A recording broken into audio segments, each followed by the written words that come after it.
सोमवार के दिन तू मेरे मंदिर के दरवाजे पर चौखट पर बैठ जाना, और दूसरा प्रतिदिन शाम के समय पर तू बेलपत्री के पेड़ के नीचे बैठ जाना। जो तेरी बेल वृक्ष के नीचे सेवा करने आए, जो शंकर जी के मंदिर में सोमवार को जल चढ़ाने आए, उसका जो पात्र जल चढ़ाकर जब वो घर लेकर जाए, उसके पीछे पीछे पात्र के पीछे पीछे तू जाना, और उसके घर में लक्ष्मी का भंडार भरकर आए। लक्ष्मी बेलपत्र के वृक्ष के नीचे तू विराजमान हो जा। उस बेलपत्र के वृक्ष के नीचे जो बुआरी लगाए, सेवा करे, चाकरी करे, एक बेटी को जैसे बड़ा करते हैं वैसे बेलपत्री के वृक्ष को जो बड़ा करे, बेलपत्री के वृक्ष का जो पालन करे, पोषण करे, उसकी संभाल करे, उस बेलपत्री के वृक्ष को जैसे जैसे वो उन्नति करे, वैसे वैसे उसके घर में समृद्धि बढ़ते जाए। उस जिसका खुद का मकान नहीं हो, खुद का मकान नहीं हो, किराए के मकान में रहते रहते जिंदगी बीत रही हो, खुद का नहीं, और बहुत दुख का जीवन चल रहा हो, बहुत कष्ट का जीवन, बहुत अपना खुद का कोई मकान नहीं, मान लो प्लाट है पर मकान बन नहीं रहा, या कोई प्रॉपर्टी अपनी नहीं बन रही, तो हम इस व्यासपीठ से कहना चाहेंगे कि एक प्रयोग अवश्य करिएगा, एक प्रयोग अवश्य। अपने आसपास के 5-6 बेलपत्र के वृक्ष देख लीजिए, अपने आसपास के नजदीक के 5-6 बेलपत्र के बड़े बड़े वृक्ष देख लो, या छोटे वृक्ष देख लो। उन 5-6 वृक्ष को धीरे धीरे उनकी सेवा करना प्रारंभ करो, उन वृक्षों को बड़ा करना प्रारंभ करो, उन वृक्ष के नीचे सफाई करना प्रारंभ करो, उन वृक्ष को जल देना प्रारंभ करो, उन वृक्ष को आप खाद देना प्रारंभ करो, उन वृक्ष की सेवा संभाल करना प्रारंभ कर दो, उस वृक्ष के नीचे बुआरी काटना प्रारंभ कर दो, झाड़ू लगाना प्रारंभ कर दो, उस वृक्ष के नीचे सफाई करना प्रारंभ कर दो। उस बेलपत्री के 5-6-7 वृक्ष को आप गोद ले लो। गोद लेना मतलब मैं इसकी सेवा करूंगा, मैं इसमें जल दूंगा, मैं इसके खाद दूंगा, मैं इसकी सेवा करूंगा, कुछ मत करो, बस केवल इस शरीर से उस बेलपत्र के वृक्ष की सेवा करना रोज प्रारंभ कर दो। 6 महीना इंतजार करना और 6 महीना लगातार सेवा करना, 7वां महीना आपका और हमारा, और बताना कि भोलेनाथ ने प्रॉपर्टी दिलाई कि नहीं दिलाई और आगे बढ़ा है।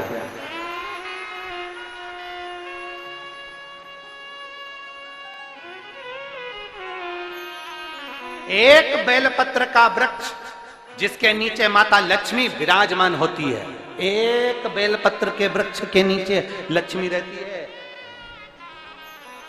दुनिया के लोग कहते हैं लक्ष्मी जी का दिन कौन सा है, बोलो जम के जल्दी से।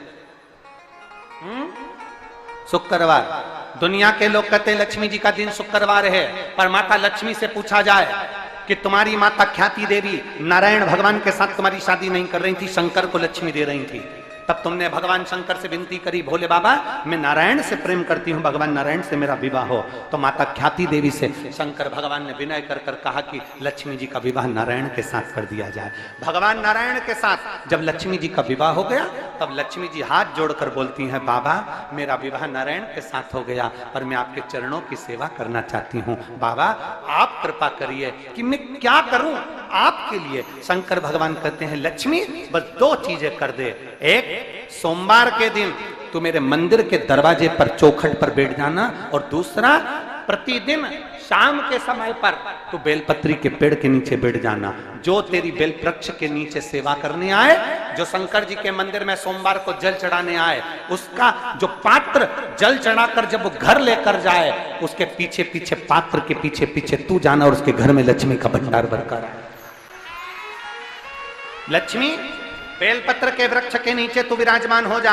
उस बेलपत्र के वृक्ष के नीचे जो बुआरी लगाए, सेवा करे, चाकरी करे, एक बेटी को जैसे बड़ा करते हैं वैसे बेलपत्री के वृक्ष को जो बड़ा करे, बेलपत्री के वृक्ष का जो पालन करे, पोषण करे, उसकी संभाल करे, उस बेलपत्री के वृक्ष को जैसे जैसे वो उन्नति करे, वैसे वैसे उसके घर में समृद्धि बढ़ते जाए, उसके घर में वैभव बढ़ते जाए। ये शंकर भगवान माता लक्ष्मी से करे, भगवान शिव माता लक्ष्मी से करे। तो भस्म, अगर शिव के मंदिर में भस्म मिल जाए, शंकर पर चढ़ी हुई भस्म अगर मिल जाए तो, और अगर भस्म ना मिले ना, तो शंकर के जो शंकर भगवान का जो शिवलिंग है, शिवलिंग के आसपास में जो जलाधारी है, यहाँ अगर भस्म ना मिले तो इस जलाधारी पर अपना हाथ स्पर्श कर कर अपने तन पर उसको लगाकर जरूर आओ। भस्म एक शंकर पर चढ़ा हुआ जल, दूसरे नंबर पर है शंकर पर चढ़ी हुई भस्म। ये दो स्पर्श जरूर, स्पर्श। एक भस्म का एक बड़ा सुंदर चरित्र आता है। दूसरा, जिस भूमि पर बैठकर कथा सुनो उसकी रज को अपने मस्तक पर थोड़ा सा लगाकर अवश्य जाओ, वो जीवन का एक आनंद है। और शंकर के मंदिर में जाओ तो दो चीजें अवश्य लेकर आओ। पहला, शंकर जी पे चढ़ा हुआ, जम के बोलो, जल अवश्य लेकर आओ। क्योंकि जब तुम जल लेकर आते हो, पात्र लेकर आते हो, तो मेरा महादेव लक्ष्मी जी को तुम्हारे पीछे पीछे तुम्हारे घर तक भेजते हैं। चढ़ी हुई बेलपत्र मत खाओ, लोग कहेंगे शंकर पर चढ़ा हुआ ये मत खाओ। हम इस व्यासपीठ से निवेदन करना चाहेंगे कि आप अगर दिल रखकर अपने बाबा से कहोगे ना, तो बाबा पर चढ़ा हुआ जो जल है ना, वो जल साधारण नहीं रहता। मेरा भोलेनाथ जब दुनिया को अमृत देता है तो तुमको भी अमृत दे देता है। दो चीजें कभी मत छोड़ो। अगर मंदिर में गए हो तो दो चीजें कभी मत छोड़ो। कथा में गए हो तो दो चीजें कभी मत छोड़ो। एक, कथा श्रवण करना। दूसरा, जहां कथा बैठकर सुनते हैं वहां की रज को अपने मस्तक पर लगाना। कथा सुनने के बाद आप यहां से जाओ, भले दरी बिछी है, आसन बिछा है, कारपेट बिछा है, उस पर अपना हाथ फेर कर उस रज को अपने मस्तक पर जरूर लगाओ। क्योंकि शिव पुराण में, भागवत पुराण में, स्कंद पुराण में, कुर्म पुराण में, नर्मदा पुराण में, लिंग पुराण में, नारद पुराण में, ब्रह्म वैवर्त पुराण में, जितनी भी पुराणे हैं, सब पुराणों में लिखा है कि जिस स्थान पर बैठकर हम भगवान की कथा को सुनते हैं, उनको याद करते हैं, जितनी देर हम उनको याद करते हैं उतनी देर वो परमात्मा उस स्थान पर बैठा हुआ रहता है। हाथ रखकर बोलना, शंकर भगवान से तुम्हारा रिश्ता कौन सा? शिव जी से आपका कौन सा रिश्ता?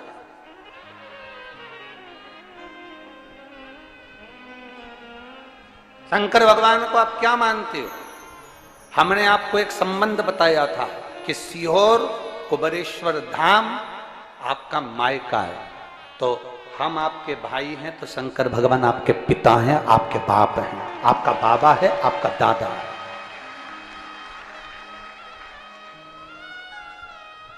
अब आपसे हम प्रश्न करें, उत्तर मेरी कुरुत की बहनें भी देंगी और मेरे जीजा उन भी देंगे और मेरी बेटियां और मेरे बेटे देंगे। आपसे प्रश्न करें, अगर बेटी को दुख होगा तो क्या वो अपने बाप से नहीं कहेगी? बोलो तो जम के। बेटी को तकलीफ है, वो अपने बाप से ना कहेगी। बेटे को तकलीफ है तो वो अपने पिता से, अपनी मां से नहीं कहेगा, मम्मी मुझे ये तकलीफ है, पापा मुझे ये दुख है, मां मुझे ये तकलीफ है, पिताजी मुझे ये कष्ट है। क्या वो अपने माँ बाप से नहीं कहेंगे? क्या वो अपने माँ बाप से विनय नहीं करेंगे? और माँ, पिता, फिर उसके करीब में, उसके नजदीक में जो भी होता है वो माँ बाप निकाल कर उसको दे देते हैं, माता पिता उसको दे देते हैं। माता लोग कहते हैं कि शंकर जी पे चढ़ा हुआ जल मत पियो, लोग कह देते हैं शंकर जी पे चढ़ी हुई बेलपत्र मत खाओ। कोई इस बहन से पूछे, सुनीता सोनी से, कि शंकर पर चढ़े हुए जल से उसकी गांठ जो डबल से उसके शरीर में आ गई थी वो समाप्त हो गई, तो जरा विश्वास करिएगा कि एक बेटी अपने माँ बाप से ही तो कहेगी, और बाप के पास में जो होगा वही तो अपनी बेटी को देगा दुख को मिटाने के लिए। तो मेरे शंकर भगवान के पास तो उसका चढ़ा हुआ जल है। दूसरा, जिस भूमि पर बैठकर कथा सुनो उसकी रज को अपने मस्तक पर थोड़ा सा लगाकर अवश्य जाओ, वो जीवन का एक आनंद है। और शंकर के मंदिर में जाओ तो दो चीजें अवश्य लेकर आओ। पहला, शंकर जी पे चढ़ा हुआ जम के बोलो, जल अवश्य लेकर आओ, क्योंकि जब तुम जल लेकर आते हो, पात्र लेकर आते हो, तो मेरा महादेव लक्ष्मी जी को तुम्हारे पीछे पीछे तुम्हारे घर तक भेज देगा। दो चीजें लेकर अवश्य आओ, और शिव पुराण में जाओ तो दो चीजें लेकर अवश्य जाओ। पहले नंबर पर शंकर की कथा और अपने अंदर विश्वास कि मेरे महादेव की मैंने कथा सुनी है, अब मैं भटकूंगी नहीं। सारी दुनिया में मैंने ठोकर खा ली, अब कहीं ठोकर नहीं खाऊंगी, अब तो दरवाजे पर महादेव के जाऊंगी, बाकी की कहीं। दूसरा, कथा में बैठी हूं बाबा के इस रज को, ये रज नहीं है, ये धूल नहीं है, ये मेरे बाबा के कैलाश 12 ज्योतिर्लिंग का चंदन है, इसको मस्तक चढ़ाऊंगी अपने हृदय से। लाते हो आप लोग? हाथ उठाओ जरा, रख लो, बहुत बढ़िया, प्रणाम आपको सभी को, नमन। 2 बूंद जल लेकर आओ, परला। नहीं पियो तो उस जल को अपने घर में छींट दो।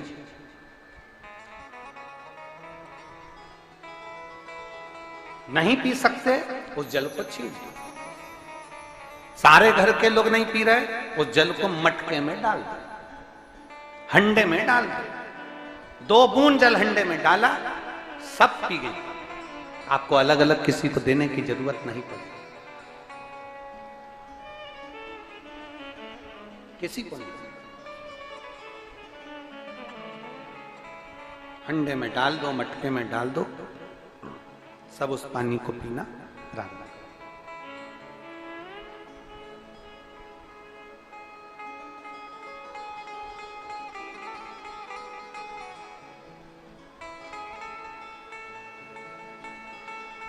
उस जल के महत्व को जो बच्चों का दर्द नहीं देख सकते,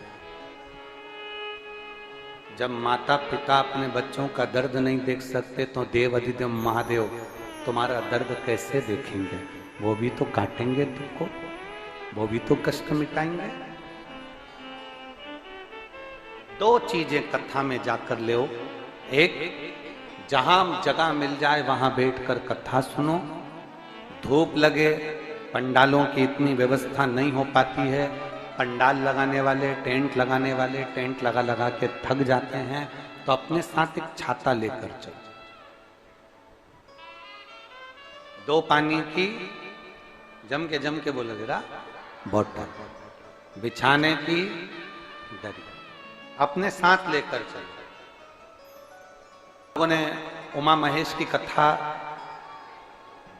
अपने जीवन में धारण करी कि नहीं करी वो हमको नहीं स्मरण है, पर एक बात का स्मरण करिएगा, ये जो कथा चल रही है ये गौरी शंकर चल रही है। इसके बाद में जो अमलेश्वर में कथा है वो कौन सी है? समर्पण शिव महापुराण कथा। उस समर्पण शिव महापुराण की कथा जब 2 तारीख को विराम हो जाएगी, तब उसके बाद में जो कथा 6 जून को प्रारंभ होगी सोलापुर महाराष्ट्र में, उस कथा का नाम रहेगा उमा महेश शिव महापुराण की कथा। उसको जरूर सुनो। सोलापुर में जो 6 जून से कथा होगी उसका नाम उमा महेश शिव महापुराण। उसको सुनना, श्रवण करना, उसको धारण करना है। उसमें इतने प्रश्न माता उमा ने भगवान महेश से करे हैं, और महेश भगवान शंकर उसका हर प्रश्न का उत्तर दे रहा है। भगवान महेश भगवान शंकर हर प्रश्न का। बाबा बोले माता उमा ने भगवान शिव जी से, महेश भगवान से, भगवान शंकर से करेंगे, बाबा भोलेनाथ जी बताओ, संसार में जन्म लेने वाले व्यक्ति के जीवन में उसके भाग्य में अगर सुख नहीं है, उसके भाग्य में खुशियां नहीं है, उसके भाग्य में कोई अच्छा है ही नहीं, तो वो जीव क्या करेगा? वो जीव क्या करेगा?